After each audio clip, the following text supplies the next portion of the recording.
అంటే యోసేపుకి దగ్గరికి వాళ్ళ నాన్న వాళ్ళ అన్నలు అందరూ కలిసి వచ్చేస్తారు, సాష్టాంగ పడతారు, బాగానే ఉంటుంది. తర్వాత ఫరో మంచివాడు, ఆయన ఆ ఫరో మంచివాడు కాబట్టి ఏం చేస్తాడు, సరే మీ అన్నలందరినీ కూడా తెచ్చేసుకో, వాళ్ళు కూడా ఇక్కడే ఉండేలాగా చూసుకో, వాళ్ళు కూడా వాళ్ళకు ఉన్నటువంటి సమస్తాన్ని కూడా తెచ్చేసుకొని వారి యొక్క జంతువుల్ని ఇంకా వారికి ఉన్నటువంటి సమస్తాన్ని తెచ్చేసుకొని ఇక్కడ ఐగుప్తు దేశంలో సెటిల్ అవ్వమను, ఇక్కడ చక్కగా ఆహారం ఉంది కదా, మరలా వచ్చి కొనుక్కోవడం ఎందుకు, ఇక్కడే ఉండిపోమని చెప్పు అని చెప్పి యోసేపు అంటాడు.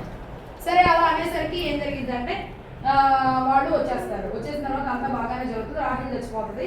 యాకోబు నిజంగానే వచ్చి సాష్టాంగ పడి ఆయన కాళ్ళ మీద పడతాడు. కళ్ళు అన్నీ కూడా నెరవేరుతాయి. వెనక వద్దు ఇటే రాను, ఫ్రెండ్కి వస్తే ఏం బాగాలేదా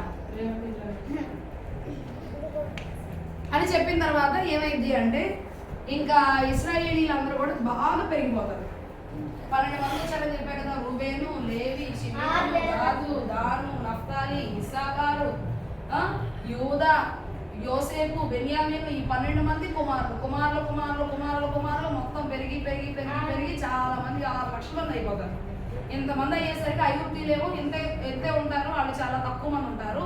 ఈ ఇశ్రాయేలీలు మాత్రం బాగా విస్తరింపబడతారు, చాలా మంది అయిపోతారు, 6 లక్షలు అవుతారు. అమ్మో వీళ్ళు ఇంత ఎత్తుగా ఉన్నారు, ఇంత బలంగా ఉన్నారు, మన మీద యుద్ధం చేసి మనల్ని చంపేస్తారంటే మనకు దిక్కకూడదు, అందుకని మనం వీళ్ళని ఎదగకుండా చేయాలి అనేటువంటి ఆలోచనతో ఏం చేస్తారు అంటే పురుట్లో ఉండేటువంటి పిల్లలు చంపేయాలనేటువంటి శాసనాన్ని తీసుకొస్తారు. మరి ఆ రోజుల్లో ఏం చేసేవాళ్ళంటే డెలివరీస్ చేసేటప్పుడు మంత్రస్థానాలు వచ్చి డెలివరీస్ చేసేవాళ్ళు, ప్రసవం చేసేవాళ్ళు మంత్రస్థానాలు వచ్చి. ఇప్పుడు ప్రెగ్నెంట్ లేడీ ఉందనుకో, ఆమె కాసేపట్లో పిల్లవాడిని కలిగి అనే టైంలో మంత్రస్థానం ఇచ్చేవాళ్ళు, నొప్పి పడతా ఉన్నటువంటి టైంలో ఆ మంత్రస్థానం వచ్చి డెలివరీ చేసి పిల్లాడిని తీసి వాళ్ళకి ఇస్తారనమాట. ఓకే, సో అలా చేసేటువంటి పని ఆ యొక్క మంత్రస్థానంలో అంటే విచ్చేసి అనమాట. ఓకే, సో అలా చేసేటువంటి పని వాళ్ళకైతే అప్పుడు ఫరో చెప్తాడు, మీరు వెళ్ళినప్పుడు పురిట్లో ఎప్పుడైతే పిల్లలు పుడతారో మగపిల్లడని మీకు తెలిసిన వెంటనే అక్కడే మీరు చంపేసేయండి అని చెప్తారు. కానీ మంత్రస్థానం మాత్రం అమ్మో వాళ్ళ దేవుడు మగపిల్లడు అయితే చంపేయాలని చూస్తారు, ఎందుకంటే మగపిల్లలు పెరిగితే కనుక ఇంకా సంతానం అభివృద్ధి చెందుతుంది కదా, ఆడపిల్ల అయితే వండిస్తారు. సో ఇంకా అలా జరిగేసరికి మంత్రస్థానం అమ్మో ఇట్లా చిన్నపిల్లలు అలా చంపేయడం ఎంత పాపమో, నేను ఆ పాపం అసలు చేయను అని చెప్పి ప్రతి మంత్రస్థానం కూడా అలాగే అనుకొని ఎవరు కూడా మగపిల్లలు అయినా సరే చంపకుండా అలాగే వదిలేస్తారు. అప్పుడు రాజుగారు పిలిపిస్తారు, మళ్ళీ ఏంటి మీరు మగపిల్లలు చంపేమని చెప్పారు కదా, మీరు ఏదో చంపట్లేదు అని అడిగేసరికి అప్పుడు ఏం చెప్తారు అంటే వాళ్ళు హెబ్రీ స్త్రీలు చాలా చురుకైన వారు, వాళ్ళు చాలా స్ట్రాంగ్, మేము వెళ్ళకముందే మేము వెళ్ళి అక్కడ డెలివరీ చేయకముందే వాళ్ళే డెలివరీ చేసేసుకొని పిల్లలు కనేస్తున్నారు, కాబట్టి ఇంకా మేము చంపేటువంటి అవకాశం మాకు లేదు, కాబట్టి వాళ్ళు బ్రతికిపోతున్నారు అని చెప్పి చెప్తారనమాట. సరే ఈసారి ఏం చేస్తారంటే 2 సంవత్సరాల మోపిల్లలు ఎక్కడైతే ఉంటారో 2 సంవత్సరాల మోపిల్లలు వాళ్ళందరినీ కూడా చంపేసేయండి అని చెప్పి ఐగుప్తు దేశంలో ఉన్నటువంటి సైనికులందరికీ కూడా శాసనాన్ని రిలీజ్ చేస్తారు అన్నమాట. సోల్జర్స్ అందరూ ఈజిప్ట్లో ఎంతమంది అయితే సోల్జర్స్ ఉంటారో వాళ్ళందరికీ ఈ యొక్క లా అనే ఒక విషయాన్ని తీసుకొస్తారు అనమాట. ఇలా చేయాలి అనేటువంటి చట్టాన్ని తీసుకొస్తారు. ఇంకా అలా చేసిన తర్వాత ఏం చేస్తారు అంటే 2 సంవత్సరాల లోపల చంపేస్తారు. అక్కడే ఎవరు ఉంటారు అంటే ఇశ్రాయేలీల గోత్రంలో ఉన్నటువంటి ఇశ్రాయేలీలోనే అమ్రాము, యోకేబెతు అని 2 భార్యాభర్తలు ఉంటారు. అమ్రాము, యోకేబెతు. ఏం పేర్లు? అమ్రాము, యోకేబెతు. అయితే వాళ్ళకి 2 పిల్లలు ఉన్నారు, అహరోను, మిరియాము. ఏం పేర్లు అన్న? అహరోను, మిరియాము. ఆల్రెడీ పిల్లలు ఉన్నారు. ఇప్పుడు ఆమె మళ్ళీ క్యారింగ్ అన్నమాట, అంటే మళ్ళీ ఆమె గర్భవతి. సో గర్భవతి అయ్యేసరికి పిల్లల్ని కన్నటువంటి మగపిల్లల్ని ఎవరికి కనపడకుండా సీక్రెట్గా జాగ్రత్తగా దాచి పెంచింది. ఎందుకంటే 2 సంవత్సరాల లోపల చంపేస్తున్నారు కదా, మరి ఈ పిల్లలు చూసారంటే చంపేస్తారు. అందుకని ఎవరికి తెలియకుండా చాలా జాగ్రత్తగా దాదాపుగా కొంతకాలం ఓకే, సో ఎవరి కళ్ళ కూడా కనపడకుండా జాగ్రత్తగా దాచింది. సైనికులు ఎవరి కళ్ళ కూడా కనపడకుండా దాచింది. సరే అలా దాచిన తర్వాత ఇంకెలాగ ఏం చేయాలి అని చెప్పి ప్రార్థన చేస్తూ ఉన్నప్పుడు మరి ఆ ఇశ్రాయేలీలు ఏంటంటే చాలా కష్టాలు పడుతున్నాడు. ఆ ఫరో మంచోడు కాదుగా, రోజుకి 1000 ఇటుకలు చేయించేవాడు. రోజుకి 1000 ఇటుకలు అంటే బ్రిక్స్ ఉంటాయి కదా, ఇటుకలు అంటే బ్రిక్స్ ఇంగ్లీష్లో. సో ఏం చేసేవాళ్ళు, మట్టి తీసుకొచ్చేసి ఆ మట్టిని బాగా శుభ్రం చేసేసి నీళ్లు పోసి దాన్ని కాళ్ళతో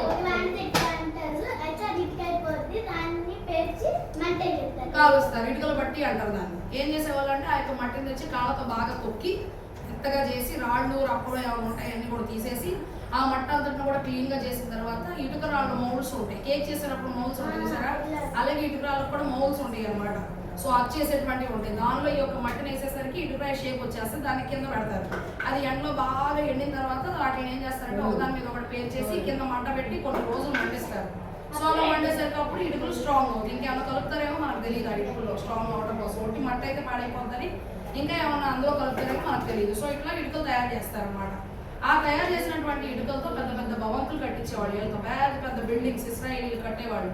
ఇన్ని శ్రమలు వాళ్ళు 400 సంవత్సరాలు కష్టాలు పడతానే ఉన్నారు. 400 సంవత్సరాలు 400 years కష్టపడి పడి పడి పడి ఇంకా కష్టాలన్నీ కూడా భరించలేక వాళ్ళ దేవునికి యెహోవా దేవునికి ప్రార్థన చేస్తున్నారు. యేసయ్యా మేము ఈ కష్టాలు పడలేకపోతున్నాం, అయ్యా దయచేసి నువ్వు మాకు సహాయం చేయి, మేము ఈ కష్టాలన్నీ కూడా భరించలేకపోతున్నాం, నువ్వే మాకు తోడుగా ఉండి మమ్మల్ని ఈ కష్టాలన్నీ విడిపించాల్సిన బాధ్యత నీదే ప్రభువా అని చెప్పి అడుగుతారు.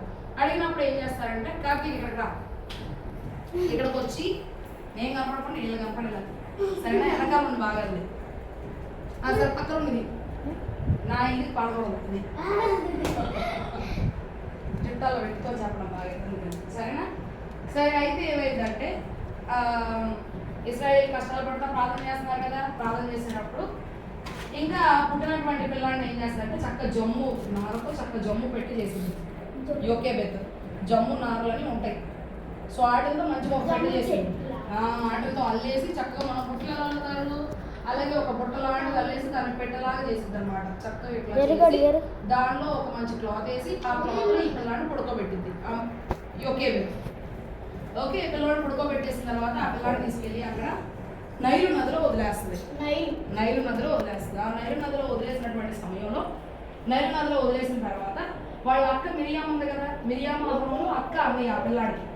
సరే అని చెప్పి ఆ నైలు నదిలో వదిలేసిన తర్వాత ఈ పిల్లాడి యొక్క బాక్స్ ఎటు వెళ్తుందా చూడటం కోసం మిరియామ అక్కడే ఉండి పొదల చాటున దాక్కుని చూస్తూ ఉంటుంది. ఎక్కడికి వెళ్తుందా, ఇది ఎవరు తీసుకుంటారా ఈ పెట్టే, అసలు ఏమవుతుందా, ఎందుకంటే ఆ తమ్ముడు కదా, అందుకని పొదల చాటున దాక్కుని మిరియామ చూస్తూ ఉండేసరికి ఫరో యొక్క కూతురు అక్కడ స్నానం చేయడానికి నైలు నది దగ్గరకు వచ్చింది. ఫరో యొక్క కూతురు స్నానం చేయడానికి వచ్చింది. వచ్చేసరికి ఆమె ఏంటంటే పిల్లలు లేరు అన్నమాట. సో స్నానం చేసేటువంటి టైంలో ఏదో పెట్టొస్తాము వెళ్ళి తీసుకురండి అని చెప్పి ఆమె దగ్గర చిలికత్తలు ఉంటారు కదా, రాణి అంటే పక్కన చాలా మంది ఉంటారు, ఏం కావాలంటే అది చేసి పెడతారు. సరే వెళ్ళి అక్కడ ఉన్నటువంటి ఆ పెట్టె తీసుకురాగానే కానీ ఒక ఆమె వెళ్ళి పెట్టెని తీసుకొచ్చింది. పెట్టెని తీసుకురాగానే పెట్టె ఓపెన్ చేయగానే పిల్లాడు చక్కగా అందంగా ఉన్నాడు, చాలా బాగున్నాడు. ఆ పిల్లాడు చూసేసరికి నీళ్ళలో నుండి తీసాడు కాబట్టి ఆయనకి మోషే అని పేరు పెట్టింది. మోషే అని పేరు పెట్టింది. నీళ్ళలో నుండి తీయబడ్డాడు కాబట్టి మోషే అని పేరు పెట్టింది. ఇంకా పేరు పెట్టిన తర్వాత ఇంకా అతన్ని అప్పుడు మిరియామ అంటది, సరే ఈ పిల్లాడికి రాణీలు పాలు ఇవ్వరు, ఎందుకంటే వాళ్ళు రాణి కదా, వాళ్ళ హోదా గొప్పది కాబట్టి పాలిచ్చి పెంచరు. సో అందుకని ఏం చేస్తుంది అంటే, సరే ఈ పిల్లాడికి పాలిచ్చి పెంచడం కోసం, అందులో ఆమె పిల్లలు లేరు, ఆమె సొంత కొడుకు కాదు కదా, పెంచే కొడుకు. సొంత పిల్లల కంటే పాలిస్తారేమో మరి మనకు తెలియదు, మరి నా సొంత కొడుకు కాదు కదా, అందుకని సరే ఈ పిల్లాడికి పాలిచ్చి పెంచడం కోసం ఒక దాదిని తీసుకురమ్మంటావా అని చెప్పి మిరియామ వెళ్ళి అడిగింది. అడగానే రాణిగారు ఓకే ఏదో ఒక దాదిని తీసుకురావడం. కానీ మిరియామ తెలివిగా ఆ పిల్లాడి యొక్క తల్లి అయినటువంటి అంటే మిరియామ వాళ్ళ అమ్మ ఆ పిల్లాడి వాళ్ళ అమ్మ ఒక ఆ పేరు యోకేబెత్ వెళ్ళి ఆమెను తీసుకొచ్చింది. ఆమెను తీసుకొచ్చేసరికి ఇంకా మోషేని ఆమె కానీ ఆ వాళ్ళ ఇంటికి తీసుకెళ్ళి పాలించి చక్కగా పెంచింది. పెంచిన తర్వాత ఇంకా మోషే పెద్దవాడు అవడం ప్రారంభిస్తాడు. పెద్దవాడు అయిపోయిన తర్వాత